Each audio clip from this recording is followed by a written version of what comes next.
Today I want to talk about fighting games, the art of throwing these hands, but specifically I want to talk about fighting games that for one reason or another never really got a chance to shine in the limelight, and they're fighting games that nobody really talks about. Some of these are indie games, some of them are modern titles, some of them are even old school games, but all of them I think are cool in their own way, and I think you should give them a look, so I'm going to do my part and shed a little light on them. So without further ado, let's get right into it.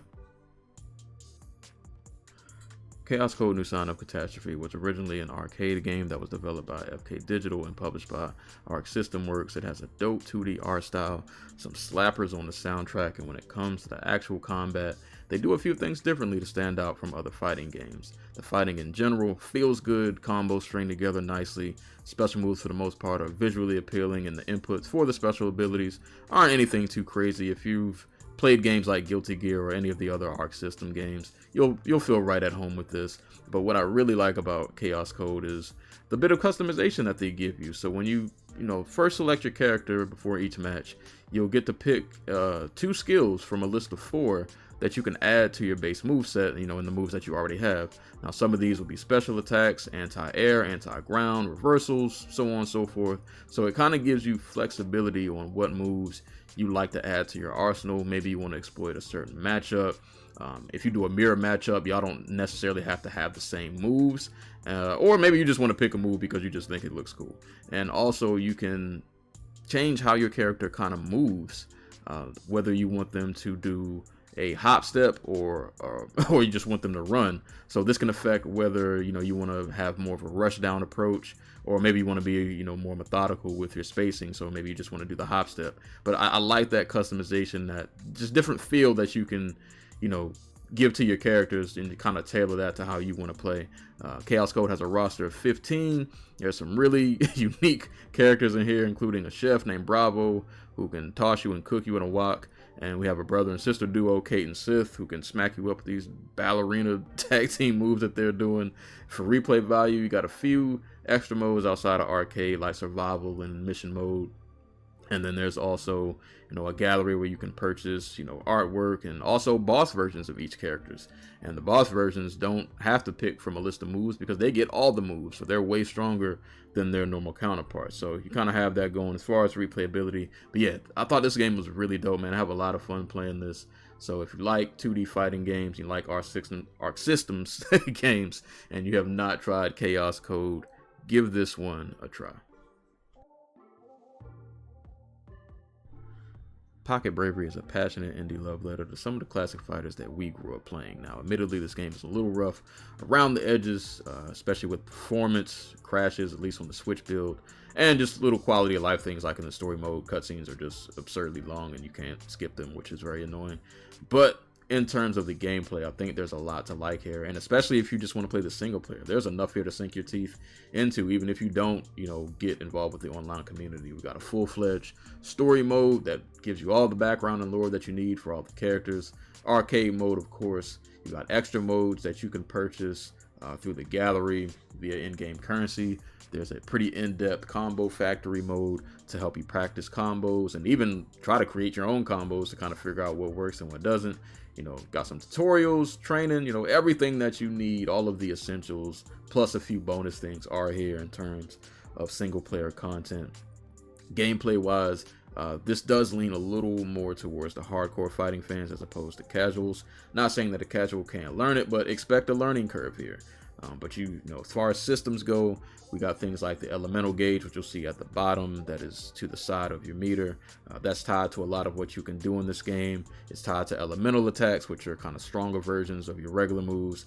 It's also tied to the breaker, which is a counter attack that you can use when you're, in a jam, you're getting mollywopped on and you need to get out. And it is also tied to my favorite move, the final attack, which you can only use when your elemental gauge is completely full and you're at 20% health or less. This will let you pull off a devastating move that will have some absolutely beautiful, gorgeous visual aesthetics, and it is always satisfying to land that final attack if you can get it. But I like the personality of this game, man. The characters have a lot of personality. The archetypes of the characters are cool. We've got boxers like my guy Sebastian, who's out here doing the Dempsey role. George, who is completely influenced, and it's like a fusion of Ralph Clark and a little sprinkle of Terry Bogard from King of Fighters. We got Hadassah, who's out here doing taekwondo and jiu-jitsu. So yeah, just a lot of cool character archetypes, you know, cool moves you can pull off. But like I said, this game is a little harder. You're gonna have to work harder to kind of figure out how to string combos and string certain moves together. But if you can, you know, if you're willing to put in the time, I think you can be rewarded. And like I said, gameplay wise, I think there's a lot here to like in terms of the characters, the move sets, and, you know, just the variety that the game offers. But it's unfortunately is bugged down a little bit by performance, and just some quality of life issues. With some polish, I think this would be an excellent fighting game. But if you're gonna get it, I would say get it on PC, where it probably runs a little smoother as opposed to the Switch version, and like I said, it has a more active online community. But I definitely wanted to give this game a shout out anyway, because despite its flaws, I think there's still a lot to like here, and I really like the amount of single player content that they have available. So yeah, shout outs to Pocket Bravery. This is a really dope indie fighting game.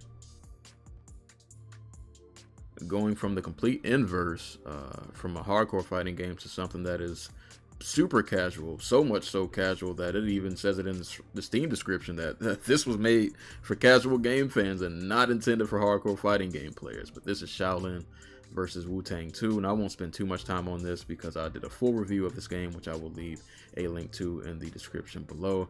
But this is a martial arts based game that is heavily influenced by the 70s and 80s martial arts flicks that some of us may have grew up watching. I definitely did, and all of the characters in this game were just based off of, you know, famous archetypes, off of famous, you know, martial artists that we all grew up watching. Bruce Lee, Jackie Chan, Chuck Norris, Donnie Yen, Jim Kelly, Bolo, Sonny Chiba, Gordon Liu. Everybody's in here. If they were in a 70s or 80s martial arts flick, they're probably represented in this game in some shape, form, or fashion. But it is a very simple, easy game to play. You won't get any inputs more difficult than like a Hadouken from Street Fighter. Like, none of the special moves in here are really hard to pull off. You know, there are combo strings and things like that to put together, but this is a very casual and just fun game, and I really love how much it leans into that 70s and 80s martial arts aesthetic. And one thing I really love about this game that I wish more fighting games did is the dynamic blocking animations. I love the way the blocking animations are, because it really lends itself to like that old school martial arts like choreography, just the way it visually looks. But yeah, man, this is just a simple pick up and play fighting game, and it hits a special chord, like I said, if you grew up watching, you know, those 70s and 80s kung fu flicks. And there's nothing else like this, man. This is why I love indie games, because we would never get this from a AAA publisher. Not a game that really lends itself to this aesthetic and leans so far into it in terms of, like I said, the dynamic blocking animations, the sound effects, the soundtrack, which is fire. Like this is 70s and 80s martial arts flick just in video game form. But yeah, Shaolin vs Wutang 2. Go watch my full review if you want to get more in-depth information. But really, really love this game, so I had to put this on the list. Capoeira Fighter 3 Legacy Edition beta version. This is available for free on itch.io, but don't let the fact that this is just a beta fool you. There is so much content in this game, and it is for the free ski. It is for free 99 on itch.io. I will leave a link below for you to download it if you're interested. But this is a capoeira based fighting game, and I'm gonna be on, like, that's why I put it on here. Like like, bro, it's just, for one, I don't apparently this was a Flash game back in the day that had a bit of a cult following, but I'm not gonna lie, I was not aware of this. Don't know how many of you were. Maybe this has a huge following and I just don't know, but I don't care. It's my channel. I put whatever I want to on this list, and this is going on here because it's a capoeira based fighting game, and capoeira is cool. And what other games have this much level of capoeira in them? None. I don't know any. Eddie Gordo is every character. Not really. There are a lot of there's some other martial arts styles represented in this game aside from capoeira. You got like a Bruce Lee kind of character. I believe there's some Muay Thai representation in here as well, and a few other martial arts styles. But it is heavily capoeira based, which is just cool. Like, I'm not gonna lie, like, it's just cool. Like, I don't have any in-depth explanations for you other than, like, bro, it's a capoeira based fighter game and it looks great. Love the art style, love the flair. I don't remember the name of the dev. I believe this was created.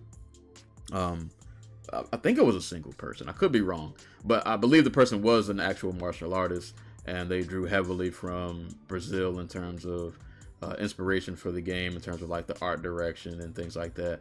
But gameplay is fun. It's not the most polished game in the world, but for free 99, I'm not gonna complain.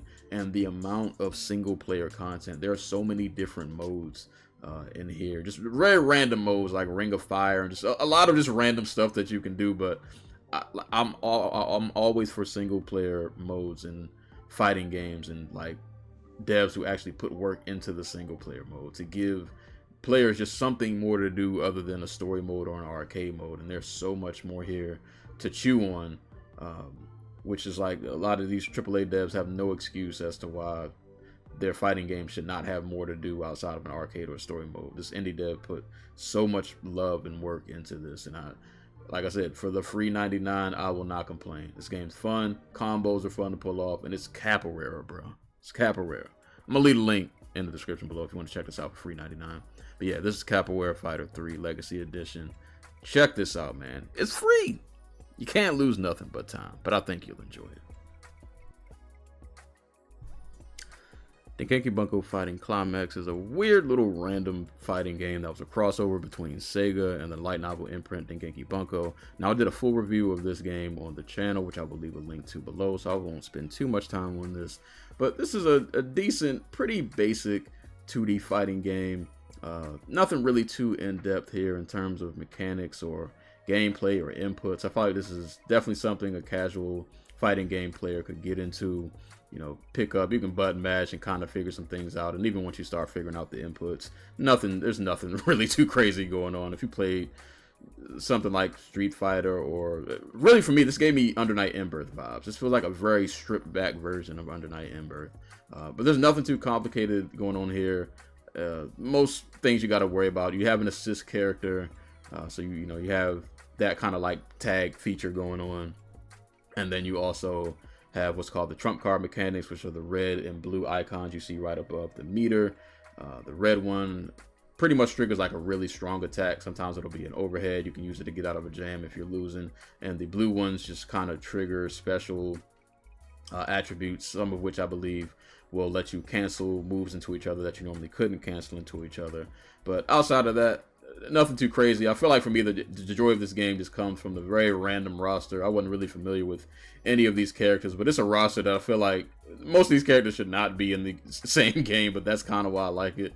The moves are wacky, the special moves, some of them are just hilarious. It's a very random assortment of characters, but that's kind of the charm of it. But I do like the Sega influence. You get to see some Sega stages like Green Hill Zone from Sonic.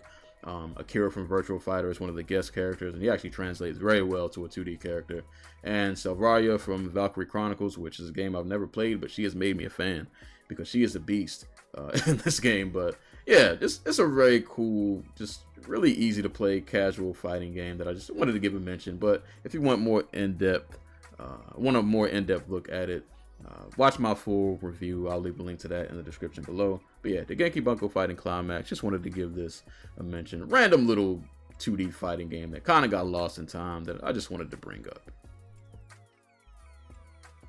The Last Blade 2, man, this is a really different kind of fighting game for me. It's very much in line with something like a Samurai Showdown, not an exactly one-to-one comparison, but in a similar vein of that. It's a 2D weapons-based fighter, old school fighting game. This came out back in like '98, I believe, and I played this on the Switch for the first time last year, and I really just, I like the feel of this game. It's different for me. I have to kind of adjust my mindset and approach when I play this, and it has a few interesting mechanics that I really enjoy. Aside from, you know, having a good solid roster of characters and a OST that I really enjoy, just the whole atmosphere and feel and look of this game I thought was really dope. A very good parry mechanic, which if you can pull it off is very clutch and will lead you to getting some wins if you can time that parry right. But the power and speed style I thought was really interesting. So you have a power style that obviously your hits are going to be harder, and I think you get access to a special desperation move that the speed style doesn't have. But with the speed style, you can chain together, you know, combos a little more freely, but your damage input is going to be lower. So you're going to risk reward there. You kind of pick what style works for you. But yeah, I like the feel of this game. I always appreciate games like this in Samurai Showdown that kind of operate at a different speed and cadence. And I wanted to highlight this because I think it's one of those old school games, especially now that I played it. You know, it never reached the heights of some of the more popular SNK games or just more popular 2D fighting games in general. But I think this is pretty quality, and it's a different look and different feel, and speaks to a different audience, I feel like, that isn't always represented. For people who like games like Samurai Showdown, this is kind of another alternative option. Like I said, not an exact one-to-one comparison, but if you enjoyed games like Samurai Showdown, I think you'll really enjoy this, and I think they have something here for you. But yeah, now that I've finally played this, I've heard its praises before, but now that I've firsthand played it, I'm not good at it. I'm trash. That final boss was killing me. But now that I've played it, I think it's definitely, you know, it's worthy of the praise that I've heard from those who have played it. So yeah, The Last Blade 2, if you like weapons-based 2D fighters, if you like games like Samurai Showdown, I think there's something here for you that you'll enjoy, and it's definitely a game that should get more praise than it does. Now this is Kizuna Encounter Super Tag Battle, which I literally just played for the first time, like a few days before putting out this video. So the footage you're seeing is literally my first time playing the game, so my combos ain't that crisp and clean. I'm still trying to figure the game out, but I do like it so far. And I put this game on the list because of kind of its historical significance. This was an arcade game that came out, I believe, in like '96. And it's one of, if not the first tag-based fighter ever, and SNK just kind of revived it out of nowhere. So I have this on Steam, where it has some more modern touch-ups, including like online multiplayer and a practice mode, a few other little bits that the original version didn't have. But yeah, man, it's a cool tag-based roster, cool tag-based fighter. Not the biggest roster, pretty small roster actually, and it feels even smaller because some of the characters are pretty similar to each other. But I still think it plays good. Like I said, I'm not that good at it yet, but I do like some of the characters. Kim's pretty dope, who plays or reminds me of Kim from King of Fighters. Rosa's pretty dope. The old guy, I don't remember his name. I like using him, but he is a menace to fight against, and I thought Joker was pretty cool. But yeah, overall the roster is dope. That old school difficulty does kick in, especially towards the end. That King Leo fight had me so stressed out. I've only ran through the arcade mode once, and I don't even know if I want to do it again. But those last two fights are brutal. But I really like the way they implement the tag mechanic and just how this game operates. So you have tag zones that you'll see the red and blue markers on the floor, so you have to be within the tag zone to tag your partner in. But what's also cool and adds some extra intensity is that there's no like round two in this game. Every character gets their own full health bar, and once somebody's health bar hits 0, that is it. There's no round two, there's no do-over. That is it. So you got to really be on point and paying attention to whose health is looking what way, and should they be in and should they not. And if you got to tag them in, you got to hurry up and get to your tag zone in time. So yeah, I like that extra layer of intensity. Inputs aren't too crazy. It definitely has that SNK input feel to it. I have struggled with trying to get off some of the desperation moves, which I need to use a lot because my health bar is always low. So I feel like I always need to pull those off. But it could be just because I'm just kind of starting the game, and I'm still kind of getting a feel for it. But because of its historical significance, I did want to include this on the list.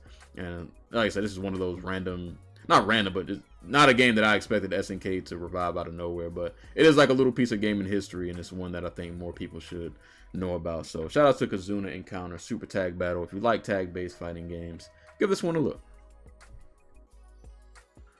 Well, this is my list of cool and obscure fighting games that I think more people should talk about. Let me know some of your more underrated and obscure fighting games that you want to put people on in the comment section below. But that's all I have for today's video. My name is Serial Sensei. Y'all stay safe, y'all stay hydrated, and I will catch you on the next one.